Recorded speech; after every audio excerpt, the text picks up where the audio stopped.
Hey guys, कैसे आप सब। Welcome back to the another video. तो आज के इस वीडियो में ऐसा सब्जेक्ट है जिसमें आपको स्टोरी पढ़ने को मिलेगी और स्टोरी पढ़ के उसमें आपकी थोड़ा खून भी खौल सकता है। तो आज के इस वीडियो को स्टार्ट करते हैं। देखो, सबसे पहली बात कि यहाँ पर मैंने समरी भी लिख दी है और अभी आगे मैं जब दोनों स्टोरीज़ को, दोनों नोवेल को अच्छी तरीके से आपके पास डिफाइन करूँगा तो मैं थोड़ी स्पीड बढ़ा दूंगा।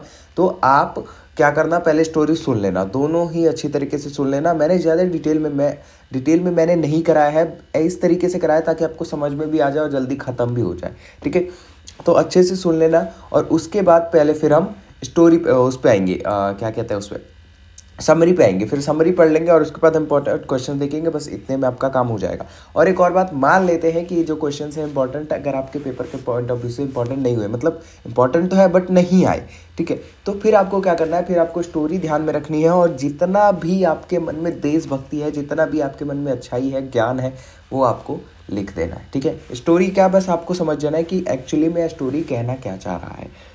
ठीक है, देखो सबसे पहली बात यह है कि मैं आपको बता दूं कि इसको इस पेपर की तरह नहीं बल्कि एक स्टोरी है, सच्ची घटना पर आधारित नोवेल है। ठीक है, तो अच्छी तरीके से सुनना, बहुत मजा आएगा, बहुत थोड़ा गुस्सा भी आएगा थोड़े, और इसको सुनने के बाद, इसको वीडियो को देखने के बाद आप पेपर के बारे में भूल जाओगे कि पेपर में पास होगा या नहीं होगा। ठीक है, तो एक बार अच्छी तरीके से सुनना। तो सबसे पहला हमारा जो नॉवल है वो है आनंद मठ नाम का। ठीक है, किसका? आनंद मठ। तो होता क्या है कि 1770 के समय पर और 1777 के समय पर 1770 और 1777 के बीच में, ठीक है, कुछ हमें सन्यासी विद्रोह देखने को मिलता है। सन्यासी विद्रोह क्या है? सन्यासी जो होते थे, जो भिक्षुक होते थे, ठीक है, उन्होंने किसी प्रकार का कोई विद्रोह कर रखा था। ठीक है, तो इसी विद्रोह से इंस्पायर होकर बंकिम चंद्र चटर्जी ने हमारे पास क्या किया, इस चीज़ को, मतलब आनंद मठ नॉवल लिखा है। ठीक है, आया समझ? तो उस समय पे एक और बात याद रखना कि अब स्टार्ट करते हैं इस नॉवल को। 1764 में बक्सर का युद्ध होता है। ठीक है, 1764 में बक्सर का युद्ध होता है। उसके बाद जो टैक्स सिस्टम है, जितना भी टैक्स सिस्टम है, टैक्स का लेन देन, वो सारी चीज़ें अंग्रेजों के हाथ में चली जाती है। अब बस कहानी की तरह इस चीज़ को सुन लो। सन्यासी विद्रोह कैसे हुआ? पहले बक्सर का युद्ध होता है, उसके बाद जब युद्ध खत्म हो जाता है उसके बाद टैक्स का जो सिस्टम है वो अंग्रेजों के हाथ में चला जाता है और बहुत बुरी तरीके से एक्सप्लॉइट करते हैं इंडियंस को। ठीक है, और किस्मत इतनी ख़राब थी कि वहाँ उस समय की जो फसल थी वो भी पूरी तरीके से बर्बाद हो गई थी और वहाँ पे किसी प्रकार का कोई हेल्प करने वाला बंदा नहीं था या कोई भी नहीं था हेल्प करने वाला। तो लोग भूख से मर रहे थे। ठीक है, जो लोग अमीर थे उनके पास सोना चांदी तो था, पैसा था, बट वो किस चीज़ को खाएंगे? फसल होगी तब तो खाएंगे, बट फसल होगी वो बर्बाद हो चुकी थी। ठीक है, तो यहाँ पर एक बंदा आता है, महेंद्र बाहुबली नहीं है ये। ठीक है, महेंद्र। तो महेंद्र नाम का जो बंदा है ये एक जमींदार है, अपने गांव का जमींदार है, जो पड चेहरा गांव में रहता है। ठीक है, ये एक जमींदार है। तो सोचो इसका इतना बुरा हाल था, इस जमींदार, मतलब इसका बहुत बुरा हाल था। लोग क्या कर रहे थे, अपने अपने घर को छोड़ के जा रहे थे। कोई जंगल में जा रहा था कि वहाँ पेड़ पत्तियाँ कुछ ना कुछ मिल जाएगा, वेजिटेबल्स उगे हुए मिल जाएंगे, वही खा लेंगे। और कुछ लोग दूर बाहर शहरों में जा रहे थे कि वहाँ कमाएंगे, खाएंगे और चीज़ों को अरेंज करके खाएंगे। तो महेंद्र जो था उसने भी सोचा कि अपनी पत्नी कल्याणी के साथ वो कहाँ जाए, कोलकाता जाए और वहाँ पे सेटल होके वहाँ पे खाने पीने का व्यवस्था कर ले। जमींदार था महेंद्र, और इनकी एक बेटी थी सुकुमारी। इनकी ये बेटी कौन थी? सुकुमारी। ठीक है, तो ये तीनों क्या करते हैं, ये तीनों अब निकल जाते हैं कोलकाता की, और इनको रास्ते में काफ़ी ज़्यादा सुनसान गांव मिलते हैं जिनके अंदर कुछ नहीं था। या तो वहाँ के लोग भूख प्यास से मर चुके थे, या तो वहाँ के लोग माइग्रेट कर गए थे, कहीं और चले गए थे। ठीक है, तो होता यूँ है कि रास्ते में जब सुकुमारी के लिए वो महेंद्र जो होता है वो कहीं से खाने दूध का इंतजाम करने के लिए जाता है, तो उस समय पर जो कल्याणी और उसकी बेटी, इन दोनों को गुंडे, मतलब जो डाकू होते हैं जंगल में, वो आते हैं और उठा के ले जाते हैं। ठीक है, अब उठा के ले जाते हैं इन दोनों को। फिर महेंद्र जब वापस आता है उस जगह पर जहाँ इन दोनों को छोड़ कर गया था, और देखता है कि ना कल्याणी है और ना उसकी बेटी है। ठीक है, तो इस बात से वो चीख कर बहुत ज़्यादा रोने लगता है। अब बहुत ज़्यादा रोने लगता है, वहीं पर अंग्रेजों का कुछ दल आ जाता है, अंग्रेजों का कोई ग्रुप आ जाता है। ठीक है, और वो ये समझता है कि ये वो ही सन्यासियों में से एक है। उस समय पे मैंने आपको बताया सन्यासी विद्रोह चल रहा था, तो सन्यासी जितने भी थे उन्होंने अंग्रेज सरकार की नाक में दम कर रखा था। तो अंग्रेज के ग्रुप ने सोचा कि ये उन सन्यासियों में से एक है, तो इसे पकड़ लिया और बैलगाड़ी से बांधकर घसीटने लगे। ठीक है, किसे? महेंद्र को। अब होता क्या है कि जब डाकू कल्याणी और उसकी बेटी को लेकर जा रहे थे, तो आपस में ही ये लोग भिड़ जाते हैं, किसी बात को लेकर आपस में ही डाकू भिड़ जाते हैं। उस चीज़ का फ़ायदा उठा के ये दोनों भाग जाते हैं, कल्याणी और उसकी बेटी भाग जाते हैं, और फिर भाग कर वो जाते हैं एक मठ में। ठीक है, एक मठ में चले जाते हैं, मतलब हेल्प मांगने के लिए, और वही मठ वहाँ पे, उसी मठ को यहाँ पे आनंद मठ कहा गया है। ठीक है, अब देखो उस मठ में जो सबसे मेन थे उनका नाम था सत्यानंद। तो वो इस चीज़ का वो सारी परेशानी सुनते हैं कल्याणी की और उनके लिए रहने खाने का व्यवस्था करवाते हैं और फिर अपने चेलों से बोलते हैं, अपने जो उनके शिष्य थे। और उस समय पे सन्यासियों को इतना बोलबाला था कि आसपास के लोग भी उन्हें सपोर्ट करते थे और उनका ही एरिया था, तो वो सारी जानकारी रखते थे कौन कहाँ जा रहा है। यहाँ तक कि वो जो महेंद्र अपने घर से निकले थे उस चीज़ का भी उन्हें पता था। ठीक है, तो जब ये कल्याणी की बात सुनते हैं तो चेलो अपने शिष्य को बोलते हैं और वो शिष्य जाकर महेंद्र को ढूंढ कर ले आते हैं। ठीक है, अब देखो महेंद्र बहुत अच्छी फैमिली से बिलोंग करता था, एक जमींदार था। तो जो सत्यानंद थे वो ये चाहते थे कि अगर महेंद्र हमारी टीम में आ जाएगा, मतलब हमारे साथ आ जाएगा, तो क्या होगा, मतलब थोड़े पावर आ जाएगा। अगर ऐसा बंदा हमारे साथ आ जाता है तो थोड़ा इज्जतदार बंदा था वो। ठीक है, तो लेकिन महेंद्र जो था वो पूरी तरीके से अपने देश की सेवा करना चाहता था, बट लेकिन उसकी बीवी भी थी और उसकी बेटी भी थी, तो वो संन्यास लेकर नहीं कर सकता था। लेकिन संन्यास लेना जरूरी था, तो इस चीज़ को मना कर देता है। ठीक है, तो उसकी जो बीवी होती है, मतलब जो कल्याणी होती है, ठीक है, उसे ये लगता है कि महेंद्र ने उसकी वजह से, उसकी और उसकी बेटी की वजह से देश सेवा करने से मना कर दिया है। ठीक है, तो उसे गिल्टी फील होने लगता है। तो होता क्या है कि उन्होंने मतलब उस समय पे सिचुएशन आप जानते हो थोड़ी बहुत ख़राब थी, औरतों पे वायलेंस होता था। ठीक है, लोग मतलब एक्सटर्नल अंग्रेजों के द्वारा। ठीक है, तो उस समय पर उन्होंने एक छोटी सी जहर की पुड़िया अपने साथ पास रख रखी थी। तो रास्ते में एक जगह वो लोग ठहरते हैं। ठीक है, तो वहाँ पर खेल खेल में जो उसकी बेटी होती है सुकुमारी, वो खेल खेल में जहर खा लेती है और जहर खा लेती है तो वो वहीं पे पड़ जाती है। ठीक है, और मतलब वो वहीं पे उसकी लाश बन जाती है। तो इस चीज़ का सदमा बर्दाश्त ना करते हुए इस चीज़ को, या फिर वो जानबूझ कर ही जो उसकी कल्याणी बीवी होती है वो भी जहर खा लेती है। तो इस अपने आंखों के सामने दोनों को मरता हुआ देख के वो बहुत ज़्यादा चिल्ला कर रोने लगता है। कौन? हमारा महेंद्र बहुत ज़्यादा रोने लगता है। ठीक है, अब फिर से जब रोता है तो फिर से वो दल आ जाती है, अंग्रेजों के दल आ जाते हैं और फिर से इसे पकड़ के ले जाते हैं। तो उनसे वो गुहार करता है, उनसे वो मतलब मदद रिक्वेस्ट करता है कि मुझे छोड़ दो, मेरे को अपने बीवी और बच्चों का अंतिम संस्कार तो करने दो। लेकिन अंग्रेज उसे वहाँ छोड़ के चले जाते हैं उन दोनों को कि इन्हें जंगली जानवर नोच के खा जाए। ठीक है, तो एक पेड़ के नीचे उन दोनों की लाशें पड़ी होती हैं, एक पेड़ के नीचे उन दोनों की लाशें काफ़ी दिनों बाद अलग अलग टाइम पे अलग अलग सन्यासी आते हैं। जैसे पहले एक सन्यासी आता है जो कि ये देखता है कि जो बच्ची है वो जिंदा है। ठीक है, जो बच्ची है वो जिंदा है, वो मरी नहीं है। तो बच्ची को उठाकर कहाँ ले जाते हैं? बच्ची को उठाकर अपने साथ ले जाते हैं और अपनी बहन को दे देते हैं। ठीक है, अपनी बहन को दे देते हैं जिनका कोई बच्चा नहीं था, उसको देख रेख करने के लिए अपनी बहन को दे देते हैं। और इन सन्यासी का नाम क्या था? जीवानंद। ठीक है, ये याद रखना, जीवानंद एक मतलब मेन कैरेक्टर है इस स्टोरी में। ठीक है, इस नोवेल में। अब देखो होता क्या है, फिर कुछ समय बाद एक और सन्यासी आते हैं, अलग अलग टाइम पे आते हैं, याद रखना कोई साथ में नहीं आता है। तो ये जब आते हैं तो देखते हैं कि अच्छी तरीके से चेक करने के बाद जब ये मतलब कल्याणी को चेक करते हैं तो वो पाते हैं कि इनकी जो नब्ज है वो धीरे धीरे चल रही है। तो ये फिर जंगल में घूमते घूमते मतलब सारी जड़ी बूटी इकट्ठा करते हैं और इनको ये मतलब इन पे उपयोग करते हैं। तो थोड़ी देर बाद इसे होश आ जाता है, मतलब कल्याणी को होश आ जाता है और वो ये सोचती है कि मेरी बेटी को कोई क्या कर देगा, जंगली जानवर उठा के ले गया है। तो वो भी रोती है इस बात को लेकर। फिर ये उसी मठ में जाते हैं तो सत्यानंद जी क्या करते हैं, सत्यानंद जी इन्हें अपने बेटी के यहाँ, मतलब इन्हें अपने भाई के यहाँ रुकने के लिए कह देते हैं। ठीक है, वहाँ पे उनकी सारी व्यवस्था करवा देते हैं। ठीक है, अब देखो जो महेंद्र होता है और फिर महेंद्र को भी ये छुड़वा लेते हैं। इतनी ज़्यादा पहचान होती है, इतना ज़्यादा जैक होती है हिंद की कि ये महेंद्र को भी फिर जुगाड़ लगाकर चेलों से कहकर छुड़वा लेते हैं। ठीक है, अब देखो महेंद्र को क्या लग रहा है कि उनकी बेटी और उनकी बीवी दोनों ही मर चुके हैं। बीवी को लग रहा है कि उनकी बीवी मतलब उनका जो बेटी है और महेंद्र दोनों ही मर चुके हैं। तो तीनों अब अलग अलग जीवन जी रहे थे। तो महेंद्र अब पूरी तरीके से तैयार था अपने देश की सेवा करने के लिए, क्योंकि उसके बैकग्राउंड में कुछ था नहीं। तो फिर वो क्या करता है, फिर वो उनके साथ मिल जाता है, उनके गुट में मिल जाता है और फिर देश सेवा करने लगता है। तो ये लोग क्या कहते हैं कि तुम गांव की तरफ लौट जाओ और वहाँ पे किले को मजबूत करो। ठीक है, और जो भी गन्स आएंगे, जो भी मतलब हथियार आएंगे वो वहाँ पे टाइम पे पहुँचते रहेंगे। जितने भी पैसे की जरूरत पड़ेगी सत्यानंद कहते हैं कि वो आपके पास पहुँचते रहेंगे। ठीक है, अब जो जीवानंद, ठीक है, जीवानंद जो थे वो बहुत ज़्यादा बहादुर थे। ठीक है, एक तरीके से कह सकते हैं कि वो जो गुट था सन्यासियों का उसके सेनापति थे। वो किसी से भी किसी अंग्रेजों के छक्के छुड़ाने के लिए हमेशा ही तैयार रहते थे। ठीक है, जो जीवानंद थे वो राइट हैंड मान लो सत्यानंद का। ठीक है, सत्यानंद जी के राइट हैंड माने जाते थे। तो इस सन्यास से पहले इनकी एक बहुत खूबसूरत बीवी हुआ करती थी जिनका नाम था शांति। ठीक है, एक बहुत खूबसूरत बीवी हुआ करती थी जिनका नाम था शांति। और वो उनका ये शौक था, मतलब वो ज़्यादातर मेल मतलब पुरुष रूप धारण करके ही रहती थी। ठीक है, कोई उन्हें पहचान नहीं पाता था। और ये जो शांति थी ये भी लड़ाई में, तीरंदाजी में बहुत अव्वल थी, लेकिन और ये हमेशा पुरुष भेष धारण करके रहती थी। ठीक है, अब जैसा कि मैंने आपको बताया कि जीवानंद क्या करते हैं, बच्ची को अपने बहन के यहाँ मतलब बहन के पास देने जाते हैं। तो जब ये बहन के पास बच्ची को देने जाते हैं, वहीं पे शांति जी जो हैं, शांति इन्हें देख लेती हैं और वो उनसे रिक्वेस्ट करते हैं कि मुझे भी अपने साथ रख लीजिए। लेकिन जीवानंद जो होते हैं वो इस बात से इनकार कर देते हैं। क्यों? क्योंकि संन्यास जब उन्होंने ले रखा है तो किस प्रकार का वो मोह माया, ठीक है, कोई मोह माया नहीं है उनके लिए। तो फिर शांति जी क्या करती हैं, वो पुरुष बनने में एक्सपर्ट तो रहती हैं, तो वो पुरुष का वेश धारण करके इन गुट में शामिल हो जाती हैं।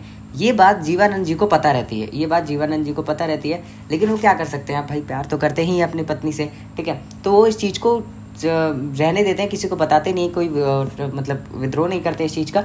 लेकिन वो ये जानते थे कि ये अपने सनातनवादी मतलब ये सन्यास से पाप कर रहे हैं, धोखा कर रहे हैं, ठीक है। एक दिन होता क्या है, एक दिन इन लोगों के मतलब ये लोग ऐसे स्थान पर रहते थे जहाँ पर किसी का आता पता नहीं हो, किसी को नहीं पता कि ये कहाँ पर एक्चुअली में रह रहे हैं, ठीक है। लेकिन एक दिन एक मतलब अंग्रेजों का हमला हो जाता है, ठीक है। और उस समय पर बात याद रखना कि यहाँ पर जो मतलब जो ये शांति जी थी, ये जब संन्यास लेती हैं, ये जब सन्यासी बनने का नाटक करती हैं, तो ये अपना नाम नवीना नंद रख लेती हैं, ठीक है, नवीना नंद रख लेते हैं, ये चीज़ याद रखना।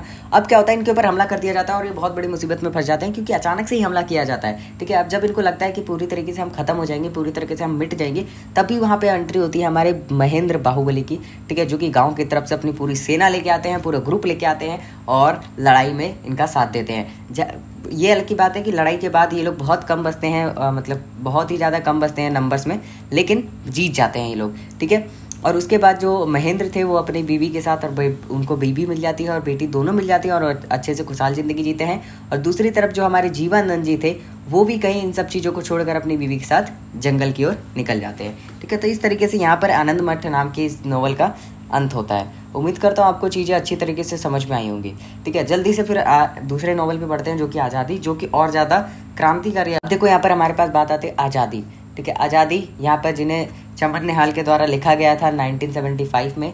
इसे कौन कौन से अवार्ड मिले थे? इसे साहित्य अकेडमी अवार्ड मिल चुका है, कब? 1977 में, ठीक है। और इसे the federation of Indian publisher award भी मिल चुका है, ठीक है। पब्लिशर इंडियन अवार्ड भी मिल चुका है, जो कि है 1977 और 1979, 2 बार मिल चुका है इनके ऑथर को, ठीक है। ये चीज़ आपको बस एक मतलब इंट्रोडक्शन थी इस नॉवल के बारे में। और याद रखना ये नॉवल कब तक का पीरियड कवर करता है, तो ये 3 जून से लेकर कब तक का, 30 जनवरी तक, जब गांधी जी की मृत्यु होती है, यहाँ तक का पीरियड पूरा कवर करता है। इसके बीच के जितनी चीज़ें हैं वो यहाँ पर हमें बताता है, ठीक है, स्टोरी पे दर्शाता है। तो यहाँ का देखो, इस चीज़ को फर्स्ट 3 पार्टों में बांटा गया है। पहला है द लल, ठीक है, दूसरा है हमारे पास द स्टॉर्म, ठीक है, और तीसरा है द आफ्टरमैथ, ठीक है। तीनों स्टोरी आपस में इंटरकनेक्टेड है, इंटरलिंक्ड है, वो आपको चीज़ें समझ में आ जाएंगी। बस आपको मतलब ध्यान देना है, तो स्टोरी पे ध्यान देना है, अच्छी तरीके से समझना। एक बंदे हैं यहाँ पे, लाला काशीराम, ठीक है, लाला काशीराम। पहले हम इनके कुछ रिलेशंस को जान लेते हैं। इनकी बेटी है मधुबाला, उनके पति हैं यानी इनके दामाद है राजीव, ठीक है। और इन्हीं के बेटे हैं हमारे पास अरुण जो है, यहाँ पर आपको एक कट्टर हिंदू देखने को मिलेंगे, एक हीरो देखने को मिलेगा अरुण यहाँ पर एज अ कैरेक्टर, ठीक है। ये प्यार करते हैं नूरुल निसार से, ठीक है, नूरुल निसार से। और नूरुल निसार के ब्रो हैं मुनीर, ठीक है, मुनीर। अब यहाँ पर और इन नूरुल निसार और मुनीर के जो पापा हैं, वो हैं चौधरी बरकत अली। और ये जो चौधरी बरकत अली है और ये जो लाला काशीराम है, ये दोनों एक दूसरे के बेस्ट फ्रेंड हैं, ठीक है।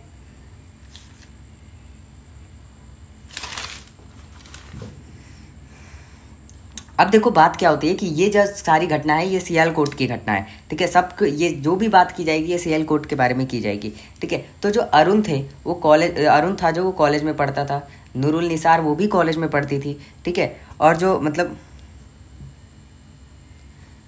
और ये जो लाला काशीराम थे, इनको मतलब ये जो थे वो मुसलमानों से नफरत नहीं करते थे, लेकिन इन्हें अच्छी तरीके से पता था कि मुसलमानों का एटीट्यूड, मुसलमानों का नज़रिया सिख और हिंदुओं के प्रति कैसा था। इन्हीं के एक और फ्रेंड थे अब्दुल घानी, ठीक है, जो कि बाद में बहुत बड़े विलन साबित होते हैं। तो होता क्या है यहाँ पर कि जो भारत से कई मुसलमान जो है वहाँ पर पार्टीशन के टाइम पर, जब पार्टीशन होता है यानी जब बंटवारा होता है, उस बंटवारे की बात चल रही है ये लोग, ठीक है, तो यहाँ से जब कुछ मुसलमान जाते हैं और वहाँ पर चीज़ों को आग लगाते हैं, वहाँ पर भड़काते हैं कि वहाँ पर इंडिया में ऐसा हो रहा है, मुसलमानों के साथ वैसा हो रहा है, तो कुछ लोग वहाँ पर कट्टरपंथी पर उतर आते हैं और अब्दुल घानी उनमें से एक थे और हिंदुओं के ऊपर अत्याचार करने लगते हैं, वहाँ के हिंदुओं को परेशान करने लगते हैं, मारने लगते हैं, काटने लगते हैं, ठीक है। भले ही ये लाला काशीराम के बेटे ही थे, मतलब सॉरी बेस्ट फ्रेंड थे, ठीक है। और जो लाला काशीराम थे वो गांधीवादी थे, ठीक है। लाला काशीराम क्या थे? गांधीवादी थे, गांधीवादी विचारधारा को फॉलो करते थे। तो गांधीवादी विचारधारा के मतलब अगर ये गांधीवादी विचारधारा के थे तो ये नहीं चाहते थे कि देश का पार्टीशन हो,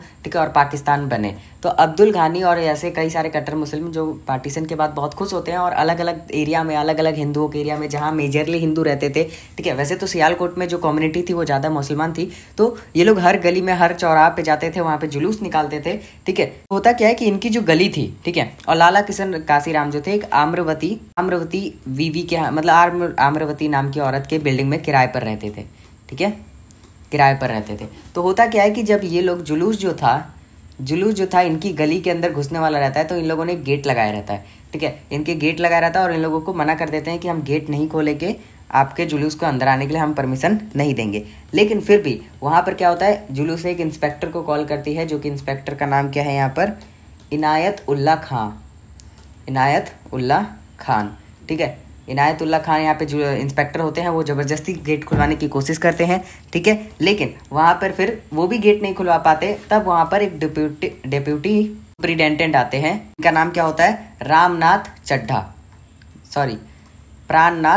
चड्ढा, ठीक है। ये आते हैं और चीज़ों को अच्छी तरीके से शांति से खुलवाते हैं गेट, और वहाँ से शांति से जुलूस को मतलब आगे निकालते हैं, ठीक है। और जब तक रामनाथ चड्ढा जो थे वो जिंदा रहते हैं, जब तक कोई वहाँ पर वायलेंस नहीं होती है, कोई हिंसा क्रांतिकारी नहीं होती है, कुछ भी नहीं होता हिंदुओं के साथ, जब तक रामनाथ चड्ढा जिंदा रहते हैं। लेकिन इन्हीं के एक बॉडीगार्ड था कि मुस्लिम था, ठीक है। अब ये मुस्लिम बंदे ने क्या किया, इनकी हत्या कर दी, प्राणनाथ चड्ढा की हत्या कर दी, ठीक है। और उसके बाद चीज़ें असली चालू हुई। उसके बाद कट्टरपंथी पे लोग उतरते गए, जो हमारे अब्दुल घानी थे, जो कि यहाँ पे एक कट्टरपंथी पे उतर चुके थे भड़काने की वजह से, या जो भी कह सकते हैं, ठीक है। वो क्या करते हैं, वो लाला काशीराम के बेटी मधुबाला को और उनके दामाद राजीव को मार देते हैं, ठीक है, इन दोनों को काट देते हैं। और जब लाला काशीराम देखने जाते हैं तो वहाँ पर अब्दुल घानी मिलते हैं उन्हें और कहते हैं कि मैंने इन दोनों को काट दिया है। इस तरीके से उसके सामने कहते हैं कि मैंने इन दोनों को काट दिया है, ठीक है। अब क्या होता है, नौरोवाल जाते हैं। काशीराम जो थे वो सारी चीज़ों को लेकर नौरोवाल जाते हैं। जिनको छोड़ने आते हैं चौधरी बरकत अली शाह उनके बिल्कुल खिलाफ नहीं थे, वो एक बेस्ट फ्रेंड की तरह उनका साथ दे रहे थे, ठीक है। अब जो मुनीर होता है नूरुल निसार का भाई, वो अरुण के हाथ में नूरुल निसार का एक वो देता है, लव लेटर देता है, ठीक है। लव लेटर में क्या लिखा होता है कि मैं दुआ करूंगी कि ये जो भी चीज़ें तुम्हारे साथ हो रही हैं ये ठीक हो जाए, हिंदुओं के साथ हो रही हैं ठीक हो जाए। और उनसे ये भी कहती है कि वो अपना धर्म परिवर्तन कर ले और मुसलमान बन जाए, कन्वर्ट हो जाए इस्लाम में, ठीक है। लेकिन इस बात को अरुण जी पूरी तरीके से मना कर देते हैं कि मैं कभी भी इस्लाम कबूल नहीं करूँगा। देखो जब ये लोग सब जाते हैं, वहाँ पर जाते हैं, ठीक है, तो वहाँ पर क्या हो रहा होता है, वहाँ पे जो हिंदू औरतें होती हैं, हिंदू वुमेन होती हैं, उनकी एक नूड परेड हो रही होती है, ठीक है, जिसे देखकर वहाँ के लोगों को, वहाँ के खुद कुछ हकीम होते हैं उनको भी बहुत ज़्यादा दुख होता है। वो कहते हैं कि अल्लाह इन्हें सद्बुद्धि दे कि ऐसी चीज़, ऐसे पाप ना करे, और इस चीज़ को देखते वो लोग अपनी आंखें बंद कर लेते हैं, ठीक है। तो ये चीज़ें देखो हिस्ट्री में हमारे पास देखने को मिली थी। ये हमारा फर्स्ट पार्ट है, ठीक है। अब दूसरा पार्ट स्टार्ट होता है द स्टॉर्म के अंदर क्या होता है, कुछ लोग, अब क्या होता है, जो लाला काशीराम जो है, ठीक है, वो अपनी फैमिली को उठाते हैं। फैमिली में कौन बचा, फैमिली में उनके बचा उनकी बेगम मतलब बीबी, जो कि क्या, प्रभा रानी और उनका बेटा अरुण, ठीक है, ये दोनों बचे। तो इन दोनों को लेकर और कई सारी फैमिली को लेकर, जैसे हमारे पास जो आम्रवती हो गए, आम्रवती जो उनकी खुद की मकान मालिक थी उनको लेकर, उनकी पूरी फैमिली को लेकर। तो आम्रवती जी की जो पति था आम्रवती जी का, गंगूमल, वो क्या कहता है कि मैं यहाँ पर हिंदू में मुस्लिम में कन्वर्ट हो जाऊंगा, इस्लाम को कबूल कर लूंगा, यहाँ मेरी ज़मीन है, जायदाद है, ठीक है, मैं कहीं और जाके कैसे रह सकता हूँ, ठीक है। और तुम, जो आम्रवती को कहता है कि तुमने मुझे बहुत डांटा है, तुमने मुझे बहुत परेशान किया है, यहाँ पे मैं किसी मुस्लिम महिला से शादी कर लूंगा और उसके साथ गृहस्थी बसा लूंगा, ठीक है। तो ये गंगूमल जो था वो वहीं पे रह जाता है कायरो की तरह।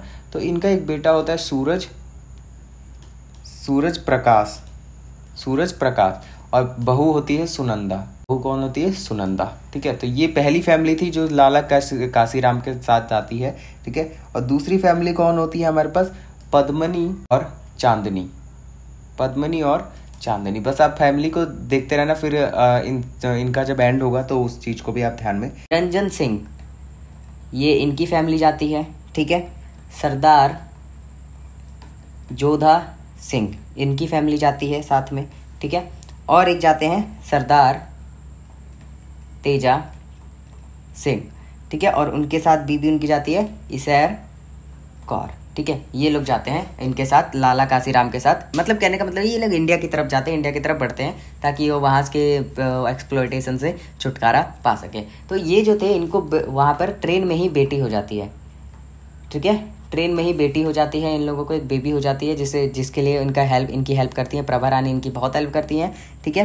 वहाँ पे उनके पास जगह दिलवाती हैं, उन्हें अच्छी तरीके से डिलीवरी करवाती हैं उस चीज़ की।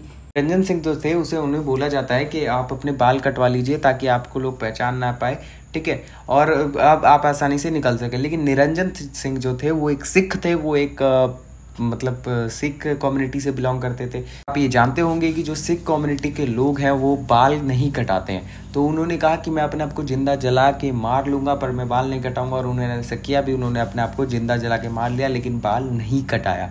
ये थी करेज, ये होता है करेज। ही बाल कटवाया और ना ही अपने धर्म को बदला, ठीक है। अब सरदार जोधा सिंह का क्या होता है? सरदार जोधा सिंह को वहाँ पे डायरिया हो जाता है, ठीक है। डायरिया होने की वजह से उनकी वहीं मृत्यु हो जाती है, जिनको चुपके से दफना दिया जाता है, अंतिम संस्कार उनका कर दिया जाता है, ठीक है। अब यहाँ पर एक रहमत उल्ला खां नाम का व्यक्ति आता है जो कि अरुण का दोस्त होता है।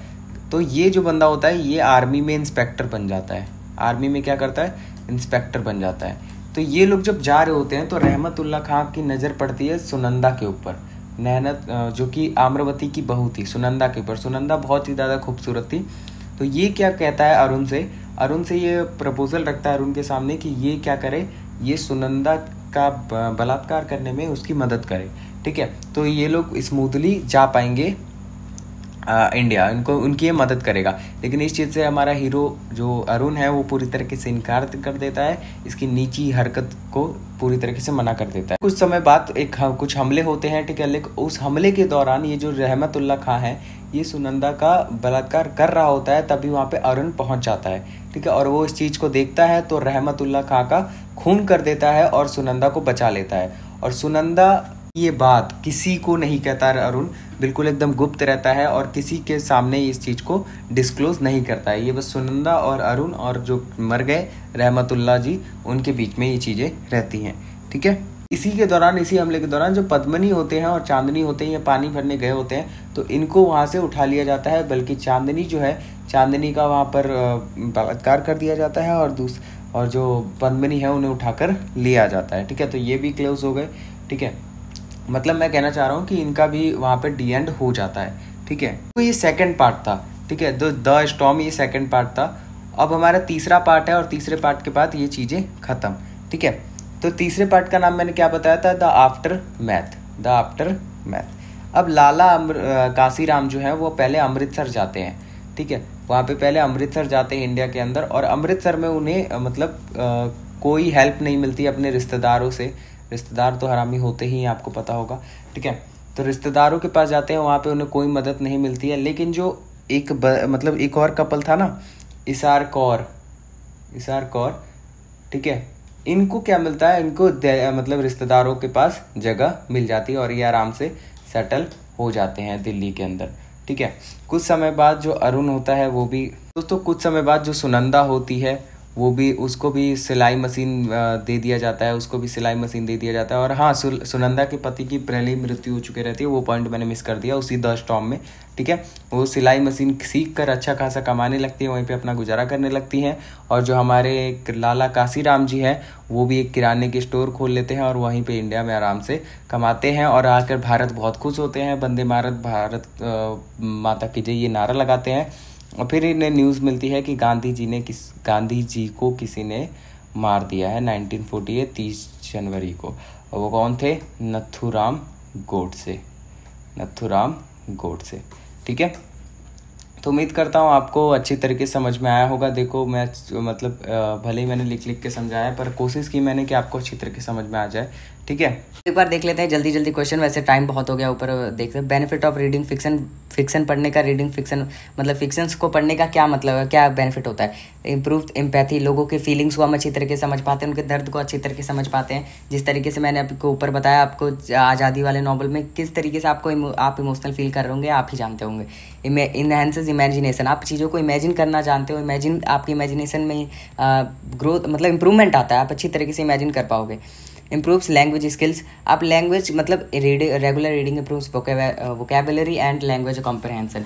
देखो जैसे आप रीडिंग करना स्टार्ट करोगे, आपने 12th के अंदर देखा होगा, अगर आप बुक रीड करते हो कभी भी तो आपकी रीडिंग स्किल्स अच्छी हो जाती है, आपकी आंसर राइटिंग अच्छी हो जाती है, ठीक है। रिड्यूस स्ट्रेस, अगर आप किसी भी चीज़, अब जैसे आप कहानी पढ़ रहे हो, किसी बुक को लेकर कहानी पढ़ रहे हो, तो आपका स्ट्रेस जो है बाहरी दुनिया का स्ट्रेस वो बहुत कम होता है।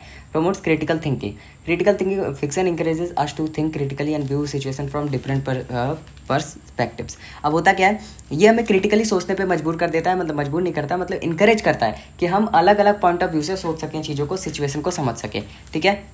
सन्यासी रेवोल्यूशन क्या था, आनंद मठ में बता चुका हूँ मैं आपको। वुमेन किस तरीके से रोस्ट विक्टिम, सबसे ज़्यादा उन पर ही अत्याचार होता था, ठीक है। वही एक मतलब हर वायलेंस में, हर हिंसा में, मतलब हर हिंसा में वही शिकार बनाई जाती थी, किस तरीके से ऊपर हम डिस्कस कर चुके हैं। Importance of plot development in novel. Plot development देखो क्या होता है, प्लॉट डेवलपमेंट का मतलब होता है कि नॉवल की चीज़ों में आप दो लाइन्स को, दो फैक्ट्स को, दो चीज़ों को इंटरकनेक्ट करते हैं, ठीक है। जैसा अगर मैं एग्जांपल दूँ, king died and queen died, एक था राजा एक थी रानी, दोनों मर गए, खत्म कहानी। ये मैंने लिख दिया बस, ठीक है। तो ये जो चीज़ है ये स्टोरी के अंदर होती है, ये क्या होती है, ये स्टोरी के अंदर होती है। लेकिन अगर मैं नॉवल लिखूंगा प्लॉट में, तो वो क्या होगा, king died and queen died of grief, यानी क्वीन को सदमा लगा, रानी को सदमा लगा, और मतलब वो सदमे से मर गई, दुख से मर गई, ठीक है। तो यहाँ पर इंटरकनेक्शन दिखाया जाता है चीज़ों का, जैसे engagement, all a well developed plot keeps readers engaged and interested, मतलब इंगेज रहता है, उसका ध्यान कहीं नहीं भटकता, वो चाहता है कि आगे की चीज़ों को मैं डिस्क्लोज करूँ और जानूँ कि आगे हुआ क्या था। Character growth, it shows how characters evolve over time, ये बताता है कि कैरेक्टर्स को आगे आखिर में हुआ क्या और किस रीज़न की वजह से हुआ। Themes, a strong plots help convey the novels theme effectively. Structure, it provide a clear structure and direction for the story, ठीक है। तो आप इन चीज़ों को बस समझ लेना। सिग्निफिकेंस क्या था वंदे मातरम का इस स्टोरी में। तो वंदे मातरम एक पेट्रोटिज्म मतलब कि देशभक्ति की भावना को जगाता है, सिंबल ऑफ फ्रीडम की मतलब आज़ादी के सिंबल को दिखाता है, कल्चरल इम्पैक्ट, ठीक है। अब देखो समरी पे आते हैं। आज़ादी एक नॉवल है बाई चमन नहाल, ठीक है। आज़ादी tells the story of the partition, मतलब जब बंटवारा हुआ था इंडिया का 1947 में, focusing on a young man, Lala Ramchand and his family. एक ऐसे लाला रामचंद और उसकी फैमिली पे फोकस करता है ये स्टोरी, ठीक है। और ये बात जो बताई जा रही है वो 1947 की बताई जा रही है। The story shows how lives were turned upside down due to the violent division of India into India and Pakistan. तो ये स्टोरी दिखाता है किस तरीके से उस समय पे जो लाइफ थी लोगों की वो अपसाइड मतलब कभी पूरी उथल पुथल हो गई थी। किसके कारण? इंडिया और पाकिस्तान के बंटवारे के कारण। किस तरीके से लोग इधर उधर मारे डोल रहे थे उसका ये स्टोरी पूरा बताता है हमें। The novel highlight human suffering loss, ठीक है। किस तरीके से ह्यूमन ने एक अपने आप को खोया, लोगों को खोया, ठीक है। The challenges people faced because of political decisions, लोग जो पॉलिटिशियंस जो बोल रहे थे वो उनकी वजह से क्या क्या लोगों ने सफ़र किया है। It also critics the role of leaders, how their action cost pain to the ordinary people. आम आदमी को किस तरीके से दर्द झेलना पड़ रहा था पॉलिटिशियंस के ऑर्डर की वजह से। तो बेसिकली ये है आज़ादी का मतलब नोवेल जो है, ठीक है। आनंद मठ बाई बंकिम चंद्र चटर्जी, ठीक है। Anand Math is a set during a famine in Bengal in 18th century, ठीक है। The story follows a group of sannyasis monks, ये स्टोरी जो है वो सन्यासियों के ऊपर है, ठीक है, जिसपे एक सन्यासियों के ऊपर फोकस किया जाता है जो कि काफ़ी देशभक्त मालूम होते हैं। Who rise against British rule, जो कि ब्रिटिश रूल के अगेंस्ट खड़े होते हैं और अपनी आवाज़ उठाते हैं, ठीक है। They live in a monastery and dedicate their live to freeing their motherland. Motherland मतलब अपनी भारत माता को बचाने के लिए, फ्री करवाने के लिए अपनी पूरी लाइफ डेडिकेट कर देते हैं, विच दे सी एज देयर मदर, जो कि अपनी मदर की तरह देखते हैं अपने मदरलैंड को। This novel includes the famous song Vande Mataram which become a symbol of Indian nationalism. तो देखो यहाँ पर आपको क्वेश्चन आ सकता है कि वंदे मातरम का क्या इसमें रोल था, ठीक है, या फिर ऐसा आ सकता है कि आनंद मठ में मदरलैंड को माँ बताया गया है, तो किस तरीके से आप इसे देखते हो, तो वहाँ पर फिर आपका काम आएगा सेंस, सिक्स सेंस, ठीक है। अब आते हैं aspects of novel by E.M. Forster, ठीक है। In this book Forster talks about the different elements of a novel. देखो एलिमेंट, जब हम नोवेल लिखते हैं ना तो काफ़ी सारे, आपको क्या लगता होगा कि नोवेल स्टोरीज ये सारी ऐसी लिख दी जाती है, तो ऐसी बात नहीं है। जब आप नोवेल लिखते हो ना तो काफ़ी सारी चीज़ों का ध्यान रखना पड़ता है, ठीक है, जैसे प्लॉट हो गया, ठीक है, कैरेक्टर्स हो गया, स्टोरी क्या है, सेटिंग क्या है, इन सब चीज़ों का ध्यान रखना पड़ता है, ठीक है। He explains how each part is important and how they come together to make a novel meaningful. किस तरीके से सारे पार्ट इंपॉर्टेंट है, कैसे कैसे, और किस तरीके से वो एक साथ में आके एक नॉवल क्रिएट करते हैं, वो उन्होंने बताया है, ठीक है। इसमें he also discusses the role of imagination in writing and reading a novel. तो किस तरीके से मतलब आपके जो इमेजिनेशन है वो क्या रोल प्ले करती है, उन्होंने बताया है यहाँ पर। आंसर देख लेते हैं, आप आंसर क्वेश्चन देख लेते हैं वीडियो के लास्ट पार्ट में। Role of setting in novel and how it influences the story and characters. किस तरह जो सेटिंग है उसका क्या रोल है नॉवल में। The setting of a novel is where and when the story happens. देखो ये मतलब इसका मतलब क्या होता है द सेटिंग ऑफ नॉवल का, कि कहाँ पर और कब स्टोरी हुई है, मतलब ये स्टोरी कब की है और कहाँ पे हुई है, जगह बताओ और टाइम बताओ। It helps readers understand the world of the characters. For example in Azadi in setting of 1947 during the partition shows the pain and struggles of. अब देखो यहाँ पर हमें बताया गया है कि ये हमें बताता है कि जो ये हमें हेल्प करता है, रीडर्स को हेल्प करता है कि वो सोच सके वर्ल्ड ऑफ की कैरेक्टर्स का वर्ल्ड उस समय कैसा होगा। जब आपको आज़ादी में पता चला कि 1947 की बात की जा रही है, तो आपके इमेजिनेशन, आपने एक चीज़ इमेजिन की होगी कि कैसे लोग इधर उधर जा रहे होंगे, कैसे लोग भाग रहे होंगे, क्या क्या उस समय पे चल रहा होगा, ठीक है, कैसे लोग फोर्स्ड, मतलब कैसे लोग घर छोड़ने के लिए उनको दबाव डाला गया होगा। सिमिलरली आनंद मठ में देख सकते हैं जैसे setting of famine and British rule highlights the hardship faced by the people and their fight of freedom, ठीक है। तो कहने का मतलब ये है द सेटिंग ऑफ नोवेल हमें बताता है कि स्टोरी कब हुई है और कहाँ पे हुई है। ये चीज़ हमारी इमेजिनेशन को और ज़्यादा बढ़ा देती है, आप ये सब भी लिख सकते हो, ठीक है। Significance of the Vande Mataram song in Anand Math. Vande Mataram is a song in praise of motherland seen as mother goddess। कहने का मतलब ये है वंदे मातरम जो सॉन्ग है हमारी भारत माता के लिए होता है, हमारी जन्मभूमि के लिए होता है, ठीक है, जिनको हम एक देवी की तरह देखते हैं, जैसे भारत माता कहते हैं। In the novel it inspires people to fight for freedom and give them hope. Let this song become a symbol of India's struggle for independence from British rule, ठीक है। तो ये चीज़, ये जो सॉन्ग है हमारा, ये हमें एक सिंबल की तरह दिखाई देता था, एक मतलब एक होप की तरह। इट इंस्पायर, ये पीपल को इंस्पायर करता था कि हमें लड़ना है अपनी आज़ादी के लिए, आज़ाद होना है, अपने भारत माता को आज़ाद करवाना है। तो ये एक सिंबल की तरह काम करता था हमारे इंडिया स्ट्रगल का, जो हमने अपने इंडिपेंडेंस के लिए लगाया है, ठीक है। द स्ट्रक्चर ऑफ नोवेल आज़ादी। स्ट्रक्चर क्या है नोवेल आज़ादी का? बिफोर पार्टीशन से पहले क्या था? Life is peaceful. जब हमारा बंटवारा नहीं हुआ तो लाइफ काफ़ी शांत थी, ठीक है। People live together despite differences. सब भेदभाव को छोड़कर पीपल साथ में रहते थे, ठीक है। ड्यूरिंग पार्टीशन, जब पार्टीशन हुआ तो क्या हुआ? Chaos, violence and forced migration occur, ठीक है। वहाँ पे काफ़ी ज़्यादा ड्रामा हुआ, जैसा कि आप स्टोरी में सुन चुके हो। After partition character struggle to adjust to their new lives, deal with loss and trauma. काफ़ी ज़्यादा लॉस हो गया था लोगों का, वो ट्रॉमा में चले गए थे, काफ़ी ज़्यादा एडजस्ट करना पड़ा था लोगों को अपनी नई ज़िंदगी स्टार्ट करने के लिए। Portrayal of the nation as mother in Anand Math. In Anand Math the country is compare to a mother which is in pain because her children are suffering.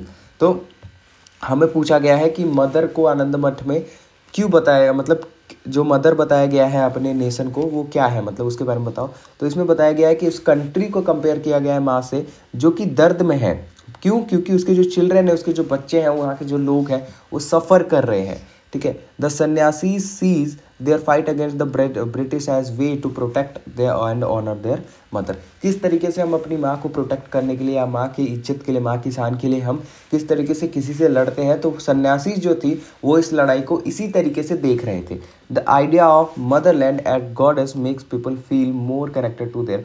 तो ये एक इमोशनल कनेक्शन बैठाता है हमारा अपने देश के साथ, अपने नेशन के साथ, कि किस तरीके से जैसे हम अपनी माँ के लिए, अपनी मम्मी के लिए किस तरीके से इमोशनली कनेक्ट रहते हैं कि मतलब उनको प्रोटेक्ट करने के लिए उनको कोई कुछ कहना दे, ऐसे प्रोटेक्ट रहता है। तो उसी तरीके से हमें एक कंट्री से कनेक्शन बिठाने के लिए ये जो आइडिया है ये हेल्प करता है। ठीक है। और they and motivates them to sacrifice for it.